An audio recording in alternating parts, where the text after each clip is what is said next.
Sup Giblings, welcome back to the world of YouTube. Today we have an interesting video. This is going to be like a sort of, not a podcast sort of video, but like one that you probably should leave on the background and just listen to. Because I'm not entirely sure right now in the moment how long this video is going to take because I got a lot to say.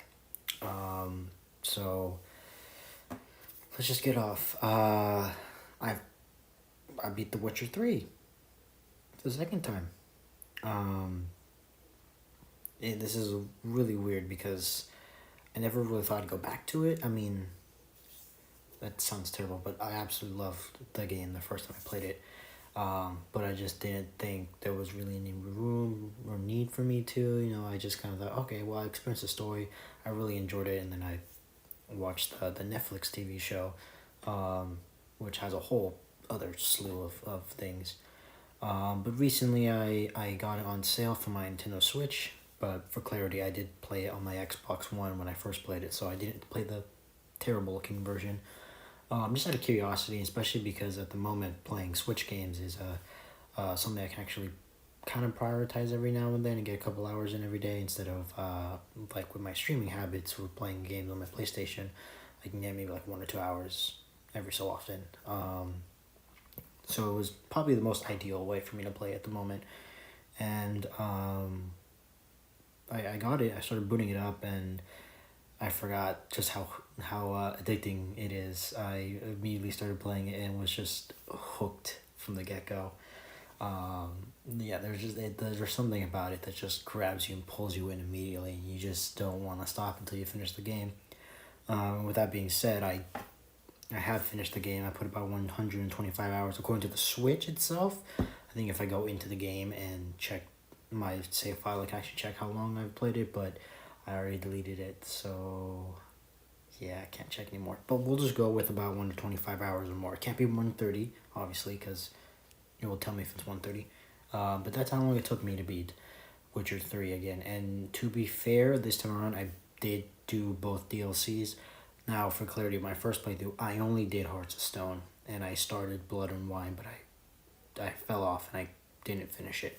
So there was some new experience for me as well, but I wanted to more immerse myself with this game the second time around, because the first time around I played it, I didn't use any oils, I didn't use any decoctions, I didn't use any, I mostly barely used potions. Most of the time I ate food because I could just eat the food and it would heal me hella fast, so I didn't have to worry about, using potions for anything. If I just waited a couple seconds, I'd be back to full health with food because of a specific perk you can use pretty much from the get-go and immediately.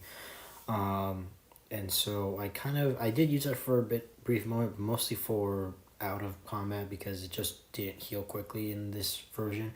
I think it's because the new update with the next gen, they changed some things and the food doesn't heal as fast as it used to, which is fair because before I didn't use potions at all. And I didn't do any crafting really at all. I just got what I could buy from the stores and what weapons I found laying around as I played.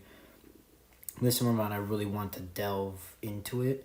And so from the get-go, I was collecting tons of things. I was selling a bunch of useless items to get more money so I could make more things.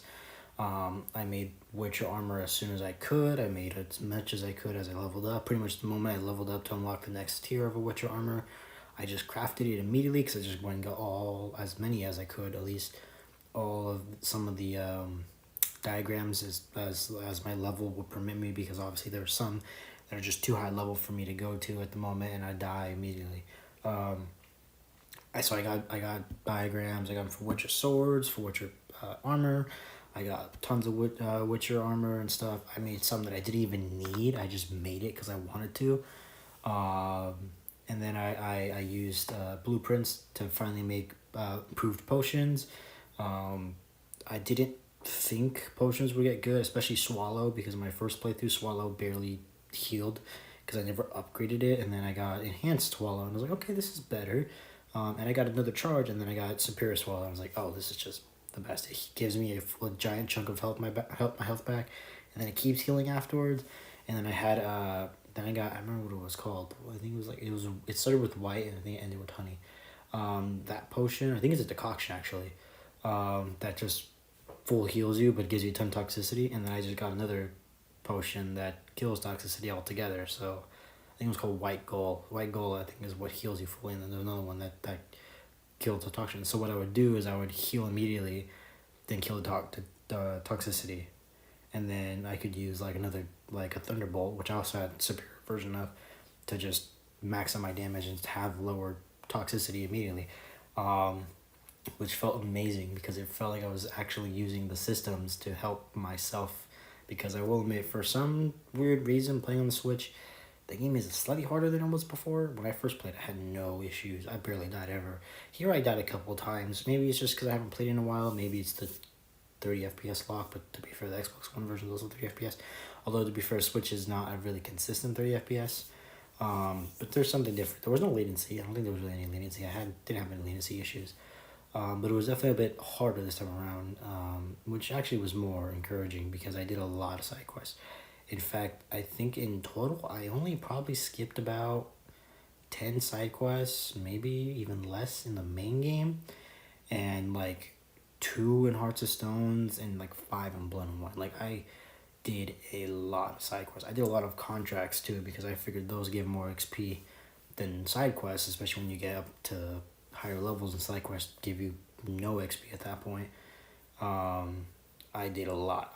I had known the side quests were, almost as well done as the main quests, so I was, I never held that against it. I did do some when I first played, but I didn't do nearly as much as I did. When I first beat the game, I beat it in 35 hours. When I beat the Hearts of Stone, it was about 40. When I first beat Witcher 3 the second time around, I was already at 80 hours. I doubled my time, a little extra too, actually, give and take, just because I played all did as many side quests and Witcher contracts, and it was amazing. It was so much fun, and no quest felt, even though there were a lot that had like similar things you were doing, like the contracts always had you walking, following, red footprints on the floor and bloodstains. It never got boring. It was just so fun all the time, and the world was so beautiful.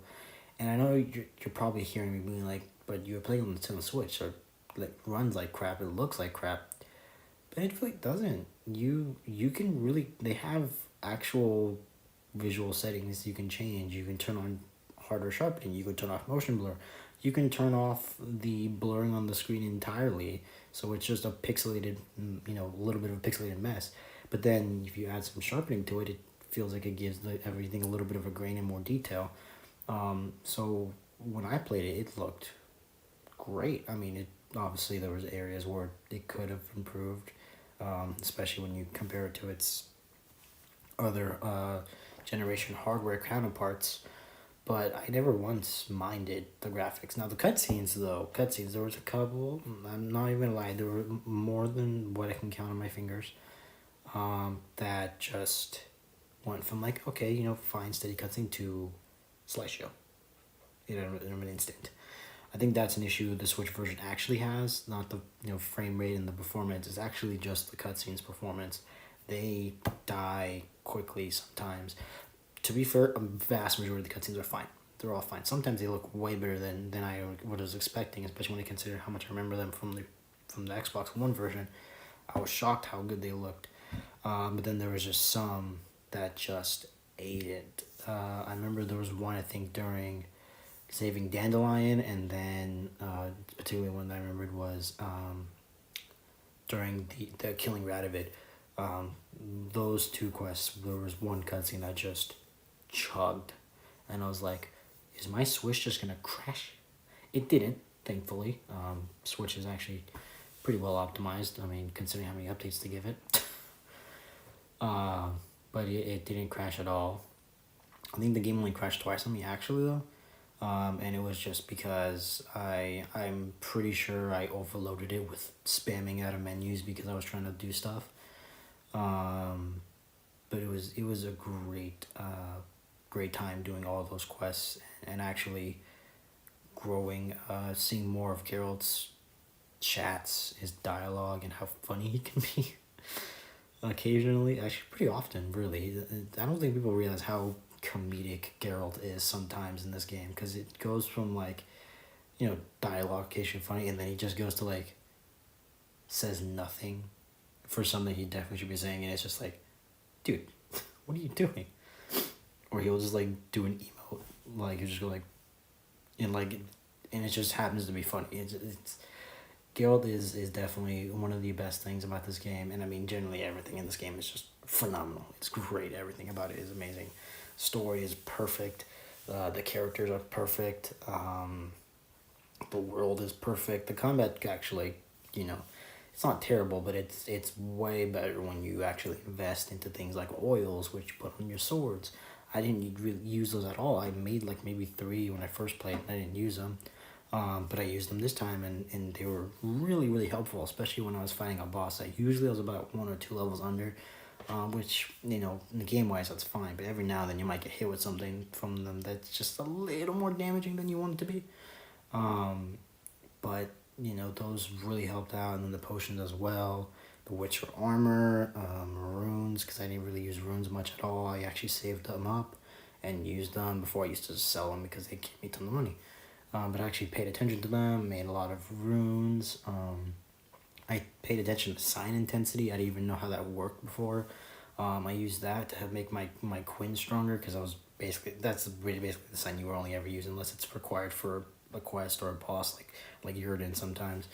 But I increased my sign intensity for Quinn so that I could actually use maybe more than once, to actually negate damage, which was nice. And then I found like the rune right in the Hearts of Stone DLC, which I didn't even know existed. I didn't even know you could do something like that. I always had all my armor have it, so I started beating with the Quinn shield, and it's at max intensity. So I just took like 1 or 2 hits, always in the beginning without any damage. That was a great help, especially towards some later boss fights in Blood and Wine. Yeah, I love that. There's the Grandmaster armor, which I think out of all the armors, Mastercrafted, I had a little bit of like, oh, I need to go grab something, but most of the time I just crafted the item I need instead of just going to grab it, because I looted so much that by the time I finished the Superior armor, I still had plenty of resources. I never had to go searching for anything. Mastercrafted, I had to craft a couple bits, and I think get a little bit more money, but I think it was fine. And it was every time I went to go get the armor, it was just immediate. I just bring all the pieces I want. Grandmaster though, that was a struggle. That one, because it was you can only get the material and craft them at the Grandmaster Armorsmith, and the materials are like the hardest to grab because they don't spawn naturally, really. So you have to grab them. You have to bring them, craft them. You can buy them too. I bought most of the materials too. Sometimes I just too lazy to craft them. I just bought them, which was my mistake, because by the time I finished Rune Ride, I literally had no money, and then for the rest of Blood and Wine and Hearts of Stone, I just was constantly going, oh, I got money, oh, I don't got money, oh, I got money, oh, I don't got money. It's just back and forth.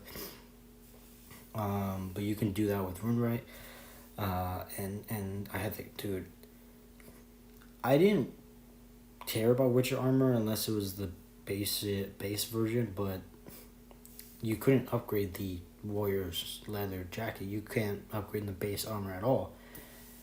But you can get something similar, Hearts of Stones, you get the Viper armor, and that's, basically the base armor with the reskin. And I made it because I decided I wanted to use it. But after I put it on, I was like, I kind of like the feline set, because I was rocking the feline set, mostly because it did more damage. I was a damage machine. I prioritized all damage perks that I needed. So when I saw the feline armor, I was like, oh, the base version. I mean, let's be honest. Okay, feline armor, base version, perfect. There's no armor that looks better than the base version. Then you get the enhanced version, and it looks good too. I mean, I'm not gonna lie. I after a little bit getting used to it, I really enjoy the way it looked. Superior it's a hit or miss. There's like the giant chain chunks on the arms just don't do it. The rest of the armor design is fine, but it's just those obvious chain chunks on the armor that just is like, oh, you could have maybe hit them a little better or something. It just didn't look right. Then you get the Mastercraft, and it hides those better, and it looks more like it's fluid. It looks like instead of it being a chainmail chunk, the whole sleeve is chainmail now. And you have like that little like thing that finally pops out instead of it just being like kind of weirdly there, or like the giant just chainmail wrap around your neck.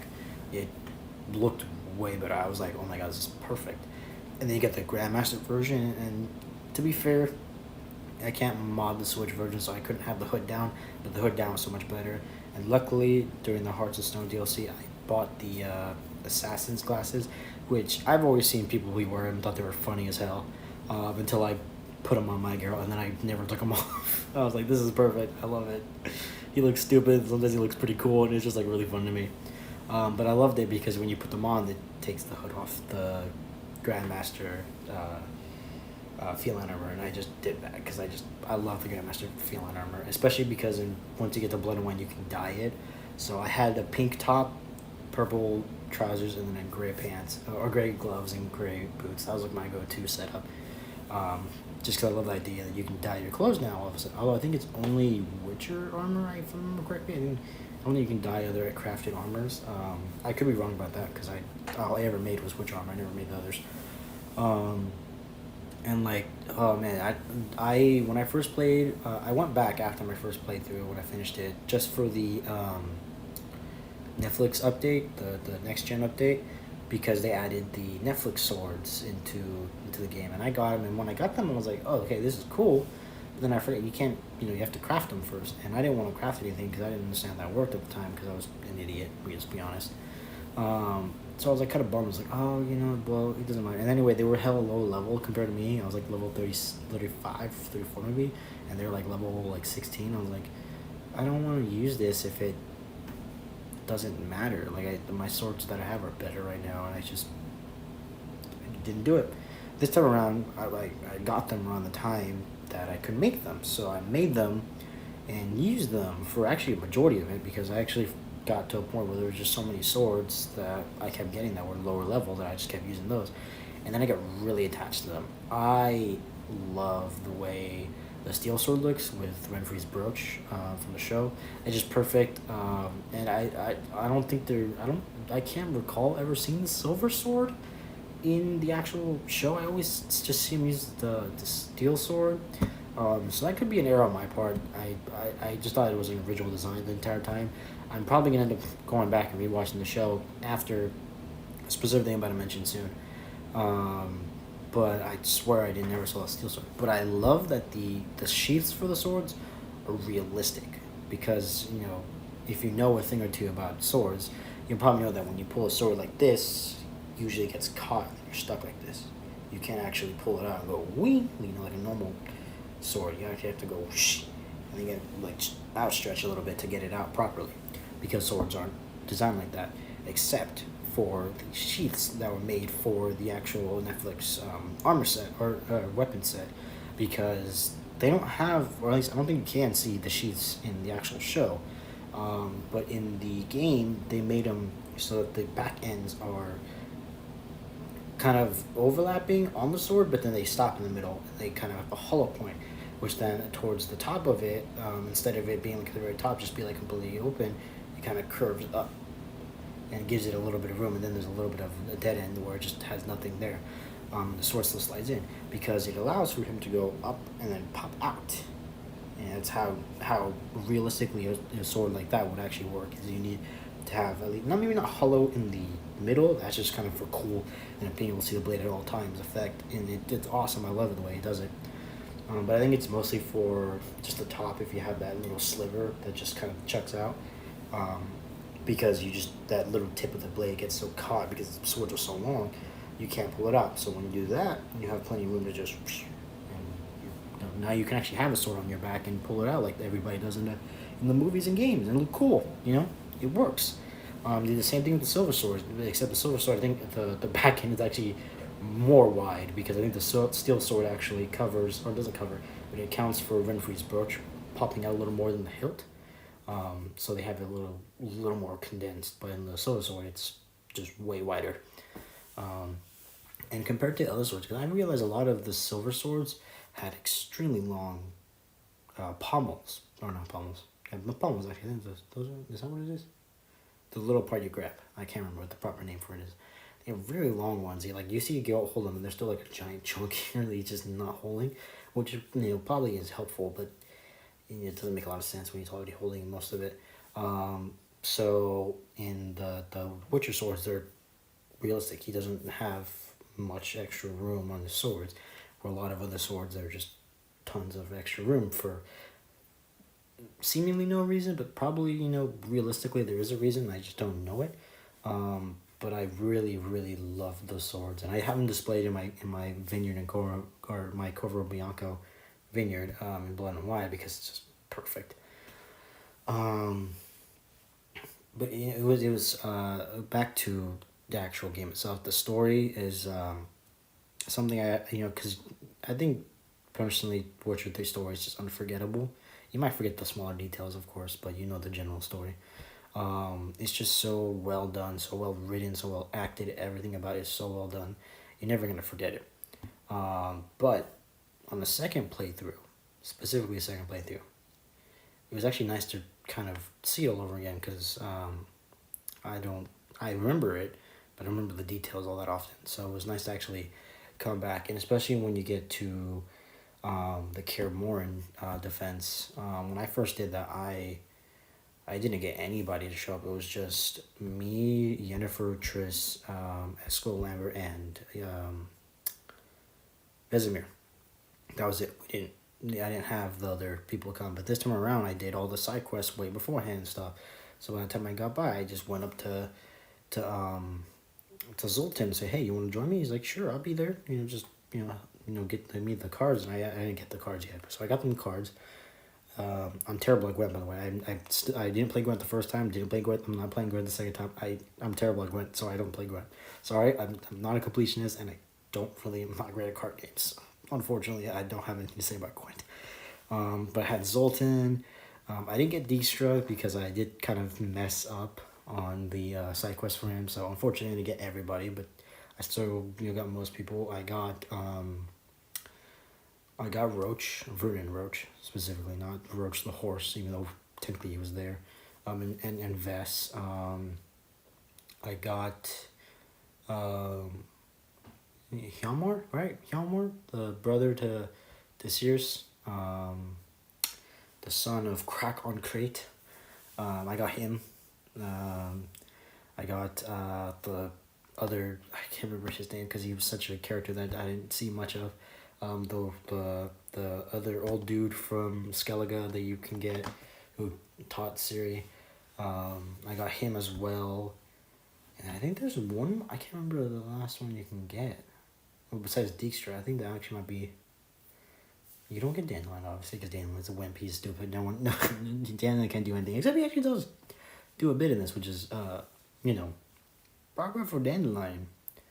Dude actually had it in him, but I can't remember the last one. Man, this sucks. I literally, I beat it 2 days ago. 2 days ago, about. I can't remember anymore. Oh, this is a bummer. I'm trying to retrace my stats. I mean, technically, sorry, I forgot to mention Triss is there too, but I think, there by default as well. Actually, no, I think you can miss her because if you tell her not to stay, I think she actually ends up leaving. You don't have her at Kaer Morhen. Kira Metz, I got her too. Because I killed her my first time, I didn't know. And then I found out you can save her, so I saved her, and then obviously, right, because if you don't, Eskel gets injured. Not Eskel, Lambert gets injured, and then he dies later on in the end scene. I think, right? I think that's how that works. But if you save Kira, Lambert lives, and he ends up being with her, and they go on their own little journey, which is cool, and I hope to see more of in Witcher 4 in any way. I don't know how they're going to transfer any... I don't think they're going to transfer any choices you made in Witcher 3 to Witcher 4. It just doesn't seem like, because of the whole different generation stuff. Well, I mean, not really, because you can play Witcher 3 on PS4 and Xbox One, but you also play on Series and PS5. So maybe it works, but I don't know. I know wherever I play it, I'm not going to be able to transfer my save. I'm not going to transfer my Xbox One save, because I don't like the choices I made in that. And then I don't have it on PS5, so maybe I'll get to play on PS5 again. Who knows? Third playthrough. I'm not gonna make a video about it, but that'd be cool. I wouldn't mind. Um, but yeah, that's how Kaer Morhen went. I forgot my original point to this. Oh no! Oh, story. Um, but I did more of the side quest stuff, and it actually mattered. Getting the crew together, and it was really fun. Still don't remember the original point. Can you tell that I just wing it? You know, I don't practice this at all. There's so much you guys don't see that I cut out all the time, I swear. Most of it's just dead silent as I go and think it through. But yeah, story was such a big, right, I was reminiscing on, like, because I was getting the details again. I don't think now that I've played it, I'm going to forget it anytime soon. And actually, the story was so good. I had a hankering for... I wanted to watch a show, but I was like, it's nice watching the show and everything. Oh yeah, one thing about the show. It was nice going back and playing it after, because the first time I had no idea. Like, I didn't read the books, I didn't watch the show because the show wasn't out yet. I had just started playing the game, and so there's tons of references to things that I had no idea about. Then I watched the show, and obviously the 3 seasons, and then I came back finally, and there was actual things they were referencing that I understood. I was like, hey, I know that. I know what you're talking about. I know what... And it's like, oh, it was so nice to actually, like... First, it was like, okay, he's clearly learning something I don't know, whatever, and then I kind of throw it out. Now it's like, I feel like I'm a part of the conversation because I understand what they're talking about now. So that was nice. And the show, about the show, yes, season 1, good. Rest suck. But because of The Witcher 3, replaying it, I had a hankering to finally do the thing that I've not really... I mean, I hadn't a desire to, but it wasn't an urgent or major one. But I finally thought, well, it wouldn't be a bad time now. So, I got the first book. This is a receipt. Don't look at it. I got the first book, and I've been reading it. I'm not too far in. I'm about that much, I think. Hold on. Yeah, about that much in. So, I still got a ways to go, but I also only got it like 4 or 5 days ago. So this is still really recent. And I take my time with books because I'm a slow reader. If I read at all, I don't really read books at all. So this is really like a first, and I'm definitely dedicated to reading all of them. I did want to get the illustrated editions, but they're quite expensive. So I just stuck with the Netflix edition because I found out the original version of it doesn't separate the short stories by chapters. So I had to get the newer version because it did it, and so I could actually understand what I'm reading. Because obviously, if you know, it's not until the 3rd book that there's actually a story. These are all short stories of Geralt's tales and stuff. So I've been reading through it. It's already nice to see some of the differences from the show. Gotta admit, show was good for the first time. You know what they say, the book's always better, and they're not wrong. The book versions of the first couple of stories are just so much better already. I've already enjoyed reading this more than I have watching the show, which is funny because I love the show. So this is great. This is a treat, really. It's not just a good read; it's just amazing all the time. And I had heard the books were great. I just assumed they were. I didn't have an experience until now, and I'm just like, I really wish I could be reading the books every single day, but I'm sometimes just too tired to read it. But man, I love them, or love it right now. I haven't read the rest, right, because I'm still reading this one. I'm only buying one at a time. But I do want to get the illustrated versions at some point, because I mean, if you know with the illustrated version, it's not like picture but all the time. It's like occasionally maybe one picture every couple chapters, they to give you an idea, not to really, tell you or show you what's going on, but just give you an idea of what, what the locations are, what the characters look like, that sort of thing. So I wanted to do that. And plus the hardcover, I like hardcovers. Sorry, this is a whole ramble. Either way, the Witcher 3 second playthrough made me want to read the books. And I'm so happy that I did play a second playthrough, because I'm loving The Last Wish right now. And I can't wait to get into the next books too, because I just know it's gonna pick up, and then I can't wait to come even back. And hopefully by the time I'm done with the book, because I don't know how long it's gonna take for me. Honestly, I'm trying to be not quick about it, but I'm trying to take my time in a very fast manner, if that makes sense. But I'm hoping by the time I'm done. There's that rumored remake of the first game is out, and I can jump into that immediately after the last book just to like get a full sale. And then now that I've beat The Witcher 3, and I heard that The Witcher 2 is good for, being an actual console game and not like a PC exclusive like the first one. I might actually play the second one, and then jump back to 3 again because duh, you gotta play in order. And maybe if it does happen to come out, I don't think the remake is gonna come out anytime before Witcher 4. But if it does manage to come out before Witcher 4 and I get to it, then I'll play The Witcher 4, and that would just be amazing. Just constant Witcher for so long. It's like Mass Effect all over again, just playing all 3 games back to back. Which I do that annually, really, every year at this point. But yeah, like that's how I've never really had a game do that to me where I wanted to jump into its original material anyway, because most games are usually a adaptation of the original material, where this is a continuation, in a canon, not canon way, because this is another thing I've had with this is I've started to see more people be like, well, the Witcher games aren't canon, so it's not true or anything. But then there's because of the loophole and stuff, not the loopholes, but also the changes, and then there's people just like, well, it is canon because they cared about the story, and they kept going, they continued it, and they finally finished the whole five book long story of Ciri sniping the White Frost. And to that I just say the stories of Witcher 1, 2, 3, the games, are so good that even if it isn't canon or canon, which I consider there's an 8th book, or 8th book, right? No, there's already 8 books. 9th book coming. Considering there's a 9th book coming, and apparently there's a rumor that it's going to continue the actual story post Geralt and Yennefer having an incident. It might just completely destroy the canon. It could also be an adaptation of the game into an actual book form, which would be cool. I doubt that because I don't think they're ever gonna do that.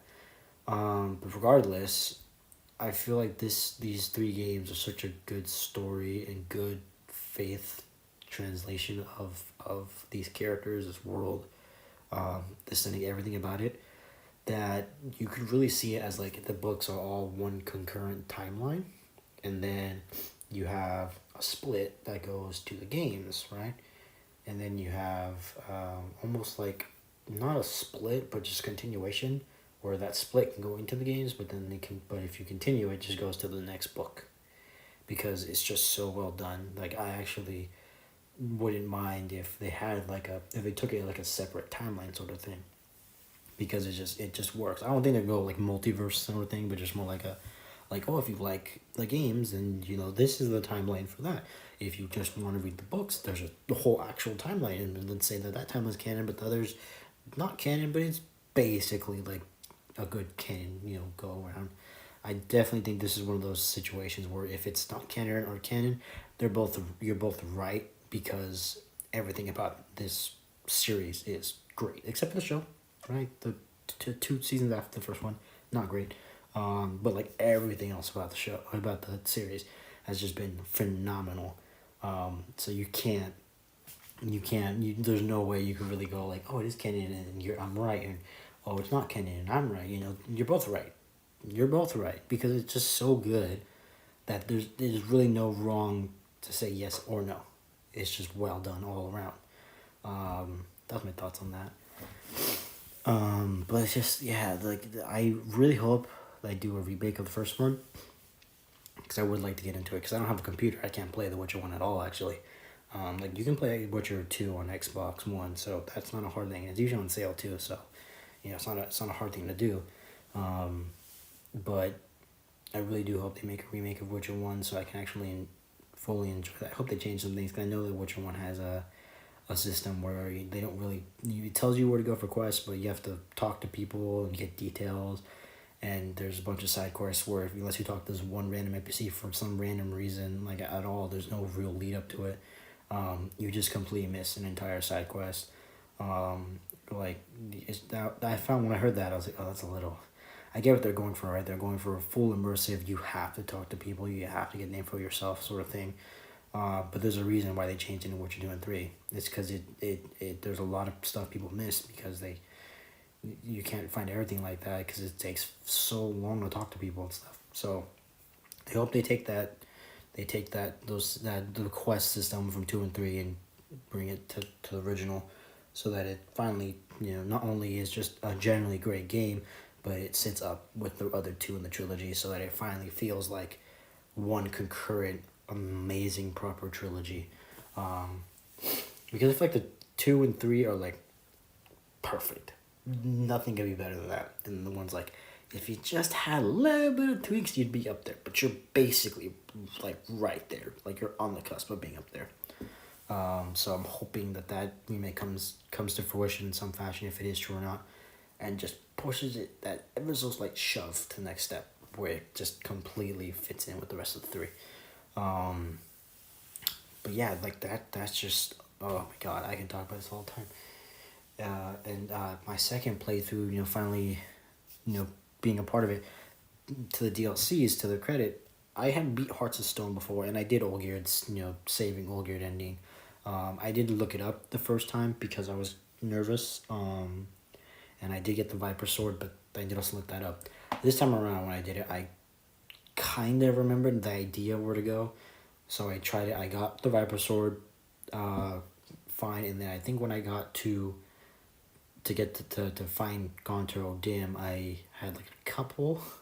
I think I might have had like 20 seconds left. Like I was cutting it down to the wire a little bit because I couldn't remember what to do until I finally found a little crack in the wall, and I was like, and then the water came out, and then I won. So it was nice. This time I actually kind of relied on my own noggin instead of just looking up a guide. I actually didn't look up a guide for most things except for how to save Ciri at the end of the main game, because when I first played I had no idea what the hell I was doing and realized that my choices mattered. So I got Ciri to die. I got the worst ending the first time, and I was like, man, this sucks. I think it was another thing is I was too scared to play it again to get the ending because I was too scared that I would mess it up. But this time around I did look up a guide. I only looked it up once, saw the options, didn't screenshot anything. It just said, you know what? I think I remember it. And then I got every single good decision right. So I did save Ciri. I got the Witcheress ending. And that was nice. And then I wanted to do an ending where Nilfgaard loses because, as we all know, Nilfgaard sucks. And I unfortunately didn't want Vanderbilt alive, obviously, because then the mages are in danger. Even though I know none of this matters because you don't see it at all after the game. Everything just goes back to what it was pre White Frost. So I was like, I don't want Vanderbilt to live for the mages, because then you kill the mages and they'll kill non-humans and blah, blah, blah. And then, it's just humans and no witches, nothing. And then you have monsters running around killing everybody. But I was a little bummed, and I think this is one complaint that I've seen a lot and that I think I'm starting to agree with. Even though I haven't met the character in the books, but even in the actual show itself, I can understand. Dijkstra. Dijkstra's great as a character and everything. Witcher 3, he's a little lacking because him suddenly turning on Roach and Vernon Roach. Sorry. I want to clarify because I always get Roach mixed up, especially with King Vizimir, or Vizim, like the King Vesemir, and then actual Vesemir, like they're having similar names. I can never pronounce them right because they're like literally one letter off. That's like another issue I have with it is like I know which one I'm talking about, but it's like sometimes, especially during the earlier sections of like something like a book, I'm probably gonna get a little confused who they're talking about for a minute. Even though I know they put king in front of it most of the time, there might be moments where they don't. I just gotta remember that, right? Because one's a Y with an I, which is funny the way they did that. Like Dijkstra killing Vernon Roach and Vess. I let him, not because I would have. I think I would have sided with Vernon Roach and Vess wholeheartedly, but I just didn't want Nilfgaard to win, and I didn't want the mages and non-humans to die. So I've sided with Dijkstra, unfortunately. And it felt bad. And I get people writing that like Dijkstra wouldn't turn on them immediately. He'd probably let them live, probably kill him away from Geralt, or if Geralt was there, he would not try to fight Geralt because he knows he ain't gonna win. Like I love that even in the show when you see bits of Dijkstra with Geralt, Dijkstra knows, right? He can't beat Geralt. He can beat him in intelligence, but he can't beat him in any battle.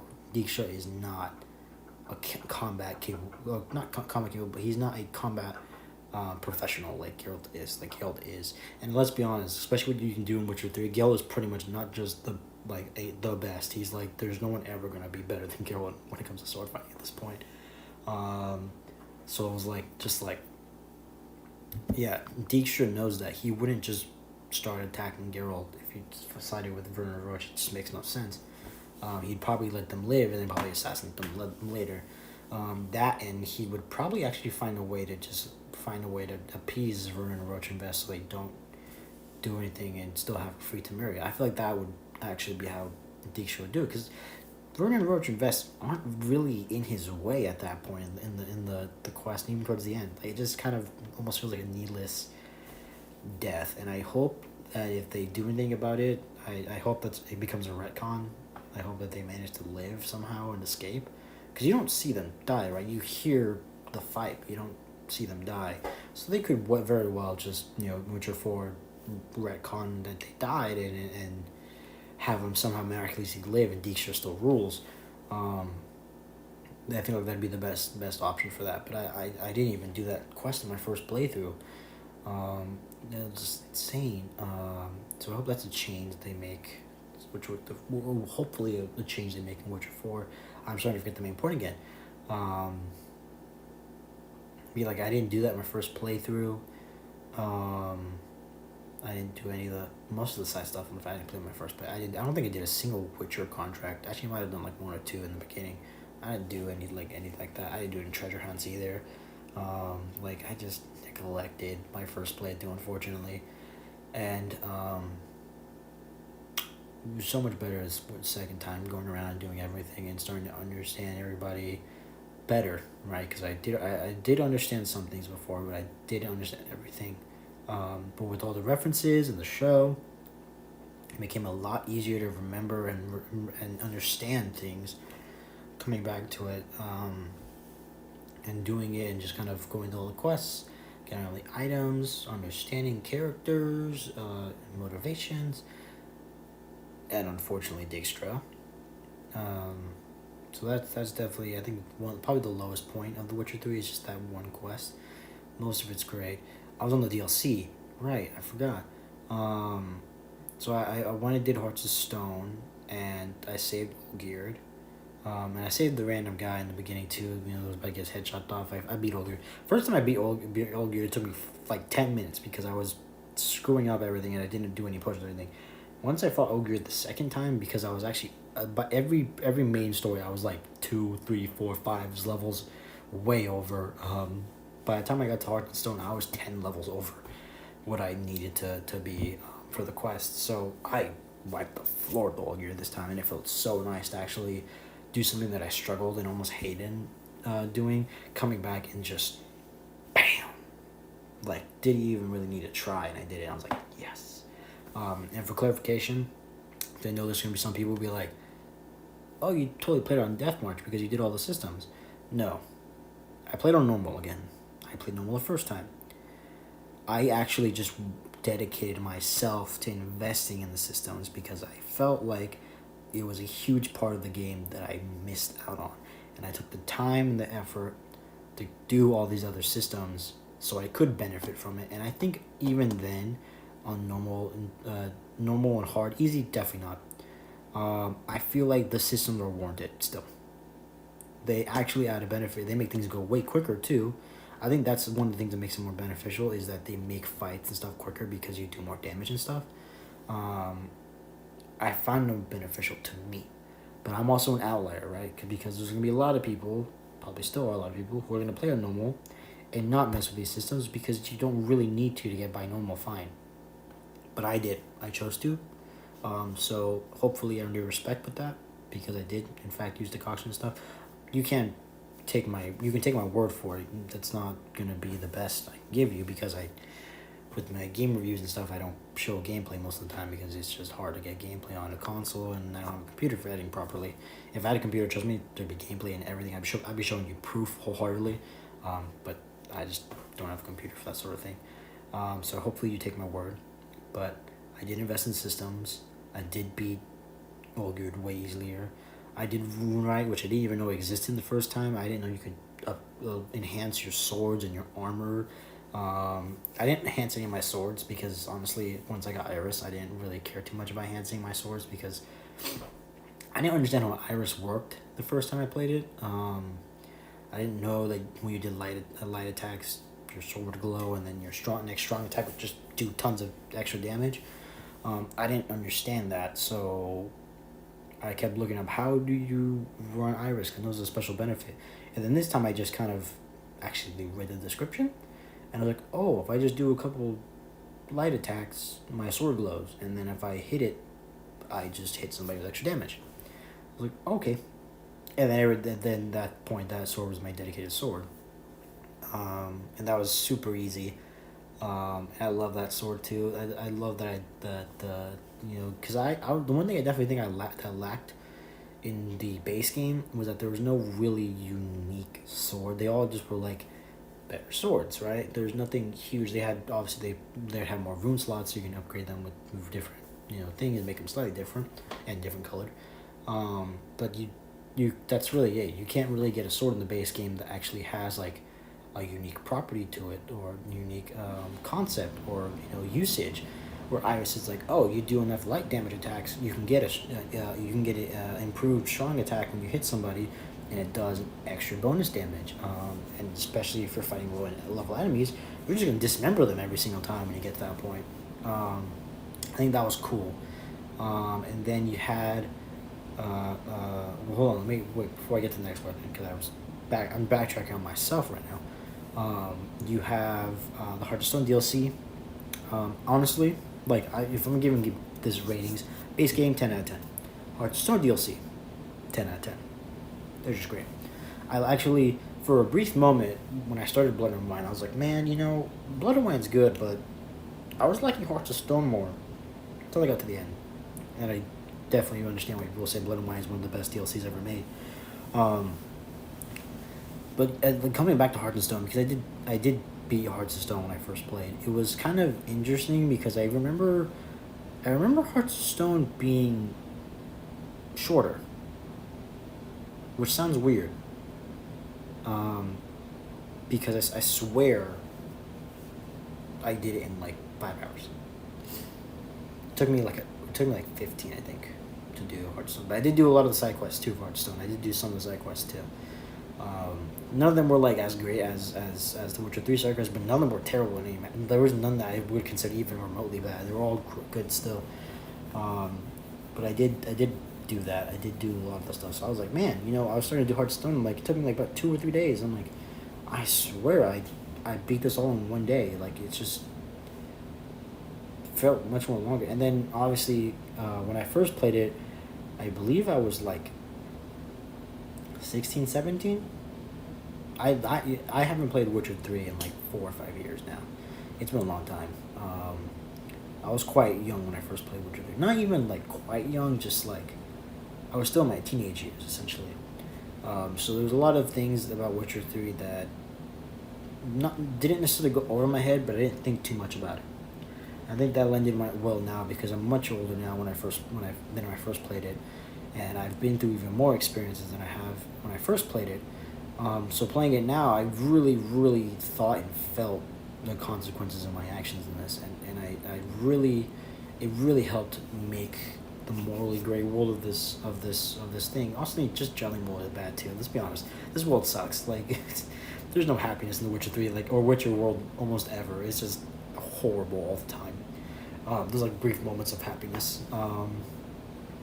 But I got to a point where stories that had like dark premises or dark aspects or morally questionable things didn't intrigue me when I was young. I liked Witcher 3 and I liked what it was, but it didn't really hit that aspect of like, am I doing the right thing? And I got older, And I started playing it, and these are like some. Now I'm like these sorts of things are like my favorite kind of world. I mean, I did a Final Fantasy 16 review, and that's like one of my favorite Final Fantasies now. Honestly, it might just be my favorite Final Fantasy, and that has the same similar dark, what am I really doing something really good thing. Even though, let's be honest, it's pretty obvious doing something good. You can kind of still see some of the action in that game and go, was it really good for all everybody? Like hundreds of people still died. It's still kind of questionable. But it was like I love that game. And then coming back to Witcher 3 again, I understood it better and I understood what it was trying to say. And so many of the quests were just so rough with what I had to do. And certain actions, like something I could do to completely get somebody killed, and I didn't know what happened. So I really felt the world this time around. It was just so much more captivating and interesting and intriguing. And it motivated me to keep going. I think that's honestly why I did so many side quests. And Hearts of Stone is just that embodied completely. Where Witcher 3 had its moments like that. It never was always like that, right? Because the hope was that you were looking for Ciri. So you had moments of not even doing something wrong, but just trying to, of desperation, trying to find a clue to help get to Ciri. Where this is like, all it is just, what am I doing good? With Olgierd as a character, he is just the definition of, am I even good at this point when I've done so much wrong in my life? It's just like, he is the crux of that concept, and it's done so well. And it really helps you as a character, like Geralt, really incorporate yourself with that concept and, almost put yourself in the middle of it, and you be the defining factor if Olgierd really was good at any point, or was he always just bad. And that is what makes Hearts of Stone so great to me, and I loved it, and I loved coming back to it. I loved that it took longer, and I felt more invested in it. So Hearts of Stone, 10 out of 10. But Blood and Wine doesn't have that concept sort of thing to it. It's just like a bro's investigation story. Because we have Regis. Of course, I don't know Regis yet because I haven't got to that point in the books. But I know that Regis was a character that died at some point and then was presumed dead, and then apparently came back because of Dettlaff and the story of the actual DLC. But man, actually dedicating myself and actually finishing it and going through Toussaint and getting all these cool stuff, getting the Grandmaster armor and everything, and not to mention getting the Aardhart, is that what it's called? I think it's, I'm probably don't remember the name correctly, but going to get the Aardhart and getting a sword that literally, once you hit enough, it upgrades itself when you kill somebody. I was like, I think that's one thing I definitely was like, I wanted The Witcher 3 to have, was like somewhat subtle upgrades. If you get, like, if you got like 10 levels past the previous weapon upgrade and you wanted to either keep it or make it slightly better, you could improve it so it's about the same level as the rest of the swords. But obviously that's what Mastercrafted and all of the diagrams are for, to help get you upgraded versions of swords and weapons and armor. But swords, I think, only ever had, like, I think most swords except for the Witcher ones had just basic variants and Mastercrafted, if they had a Mastercrafted at all. Because I was a little bummed that the Witcher Netflix swords only have a basic and Mastercrafted, because I got the basic, used those for a bit, then got rid of them, then got Mastercrafted and used those towards to the end of the game. But it was just kind of a brief moment where I was like, I could just be using these swords all the time, but I don't want to do less damage. So it was like, finally, it was nice to have a sword that required or needed me to be skillful to get it stronger, and I did. I got it to max extra strength, because I'm just that good at the game, to be honest. No, I'm not. I struggled for a while doing it, but I didn't even know you could get that. I knew there was some swords that were extremely strong that you can get in the DLC, but I didn't understand it. And I didn't even understand the concept of the quest because I didn't even get the quest properly.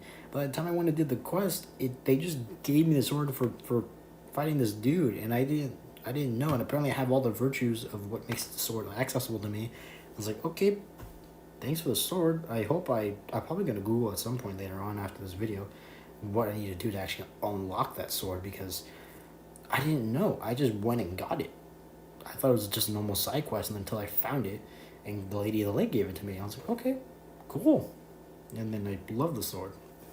I think that was one thing too, is is I love that the quest was in a weird way sudden, but for me it also felt like the quest was like, hey, you've been doing a lot of good.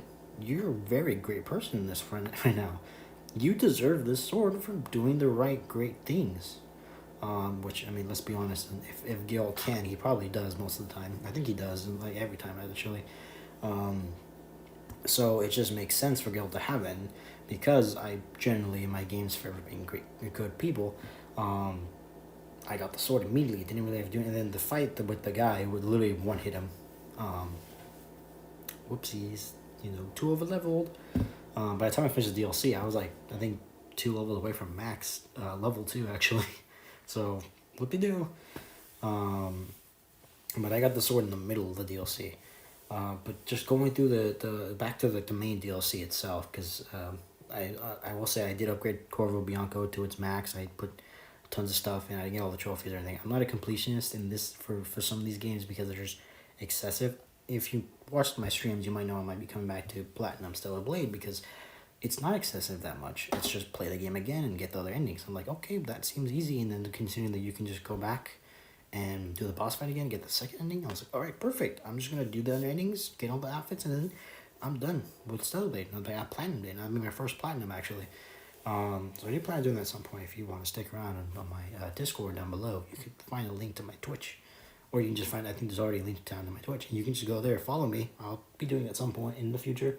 Not now, but at some point. But I just can't do that. So I'm never going to be like getting all the Gwent cards. I'm going to get all the trophies and everything. I didn't even play Gwent once in this. I think the one time I did, I forfeited it because I just knew I wasn't going to win. But like I'm not a completionist, so I decorated as much as I could in Corbin. I think I used every stand with weapons and armor, but I didn't put all the trophies down because I didn't have them all. But I did that. I played the DLC, and it was just so good.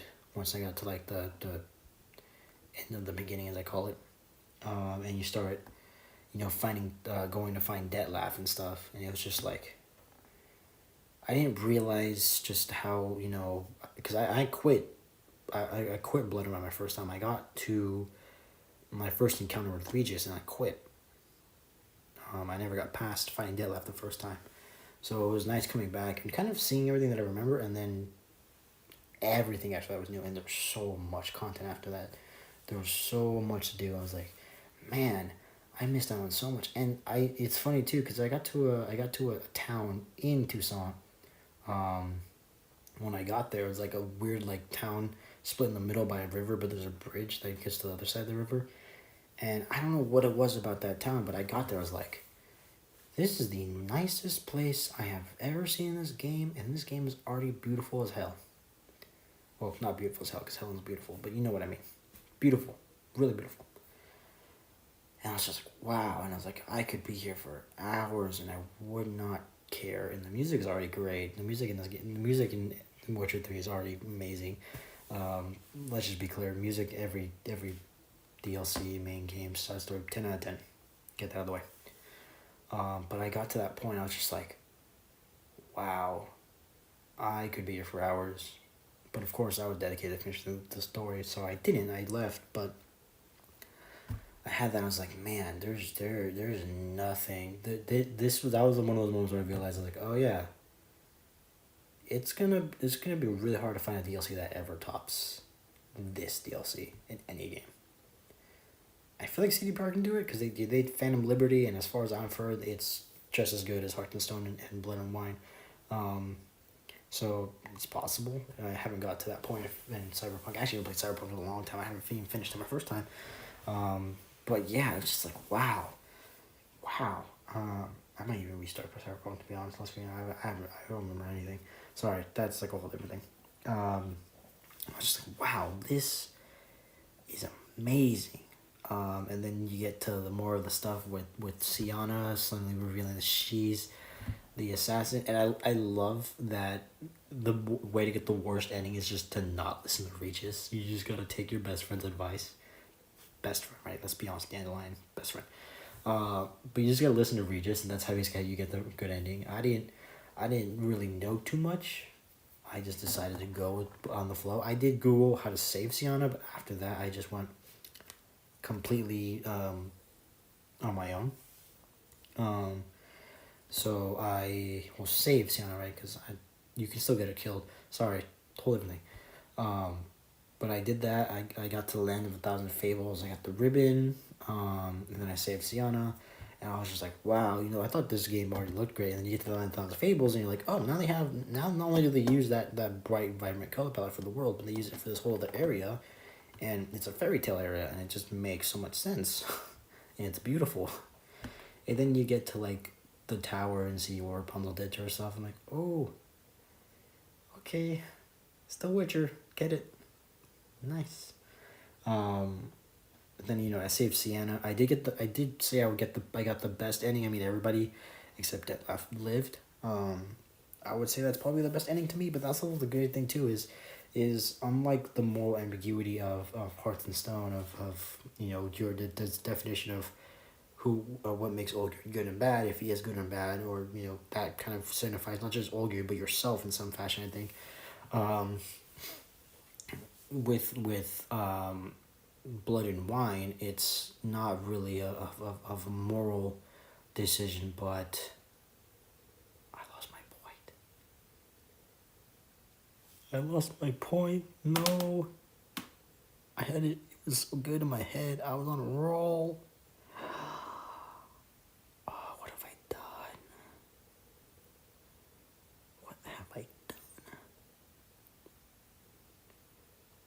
done? Ouch. This is gonna be one of the biggest fumbles I've ever had for a video. Outside of Subnautica, let's be honest, Subnautica videos were a fumble. Those are way too long, and I couldn't edit any of them.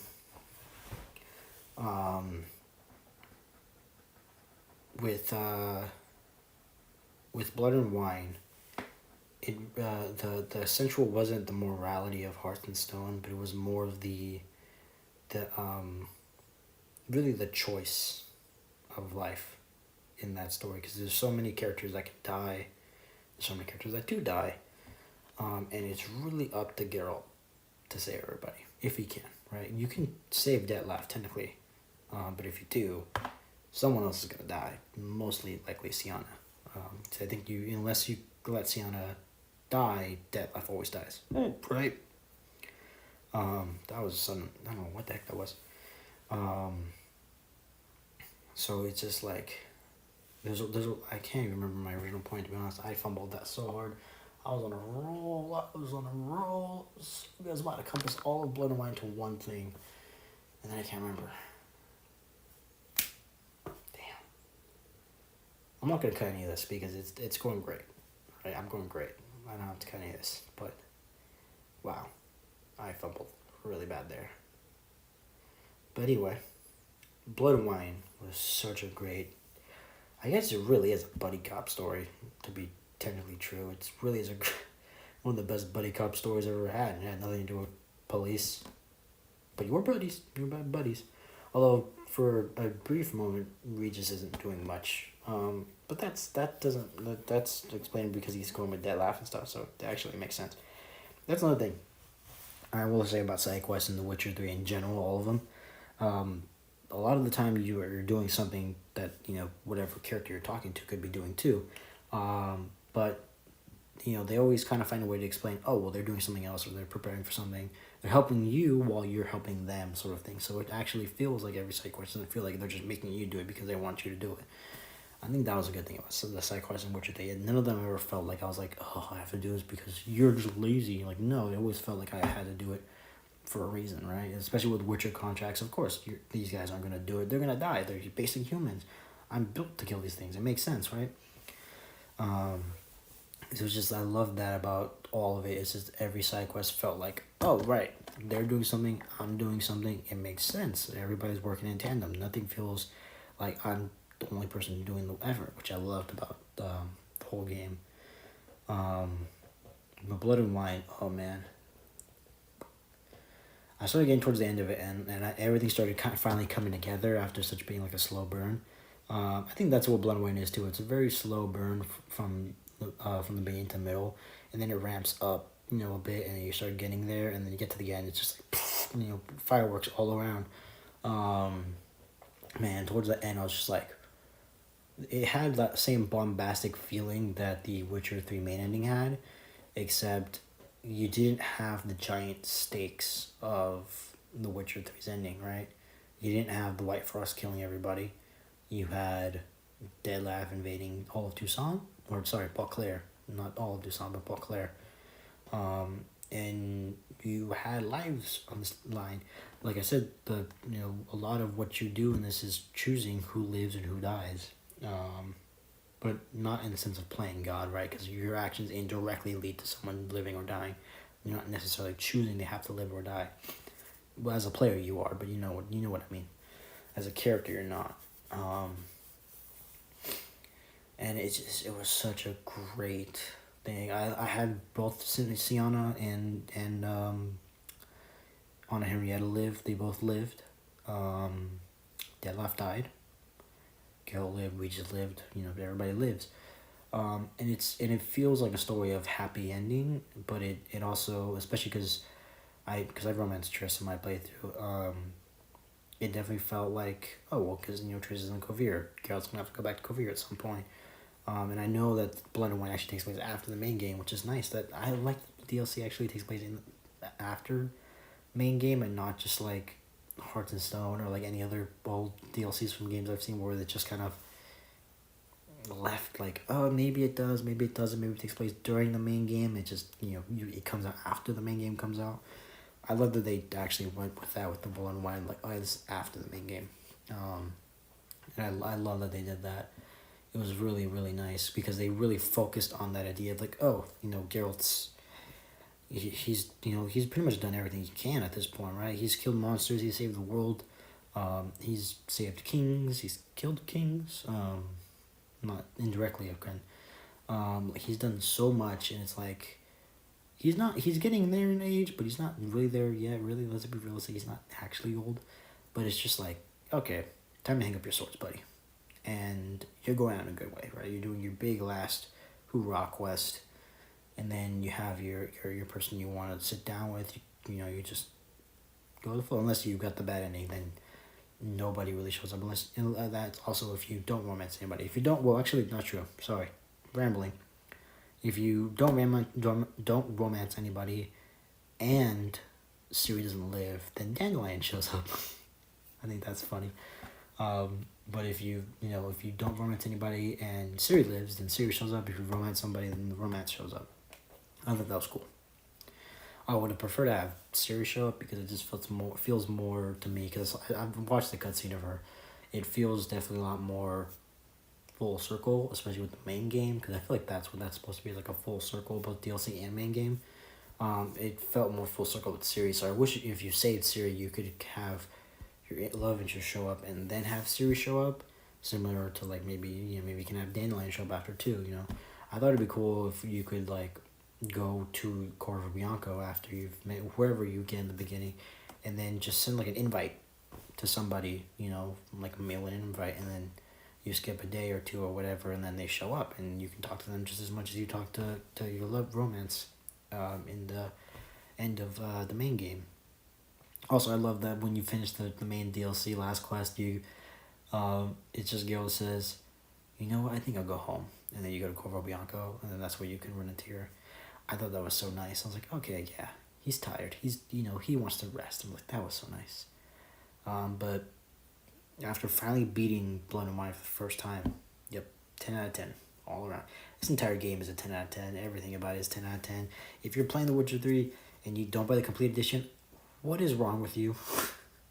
Usually it's on sale for a pretty decent price, and it's just the best way to play the game all around, because you just go straight into the DLC, and the DLC is just as good as the main game. If you're not playing the complete edition, something is wrong with you. Literally. But yeah, they're all about that. Just playing Witcher 3 again, in general, and I want to end here at this point, was such, like, there's very few games where when you play it another time, it just gets better, right? this was one of those times where I think if I come back to it, it's still going to be, every time you come back to this game, it's always going to be a great time. But I don't think, because of the way I handled it, there will be any better time than after that second playthrough. Because I finally understood what I was getting myself into. I understood the world, understood the characters, understood the story. And I spent my time going through as much. Sorry, I thought I wasn't doing editing, but I ran out of storage on my phone. So my video stopped. Back on the point though. I don't think there's going to be any playthrough after the second one where I'm going to feel this good about it. This is one of those games where once you hit that point, it's not going to go worse, but it's never going to be as high as it is now. And with that being said, I love this game. I love this world. I am loving its book released so far. I got the first one. And The Witcher 3 is just one of those games that's timeless, a masterpiece, and gonna be one of the best games for a very long time, for a very good reason. So, thank you so much for watching, for listening, if you did this podcast out. My info is going to be in the description, my Discord, my Twitch, you're on YouTube. I'll probably my Instagram as well. I hope you follow, and stay tuned for more videos. I don't have any plans for another big one yet, so give me a moment. It'll probably be a minute. But yeah, I want to leave you on that note. Play The Witcher 3, read the books, you won't regret it, and have a good time, because there's nothing like this. There won't be anything like The Witcher for a while, so be invested in it. And always remember, lesser evil, greater evil, choose not to decide, leave you there.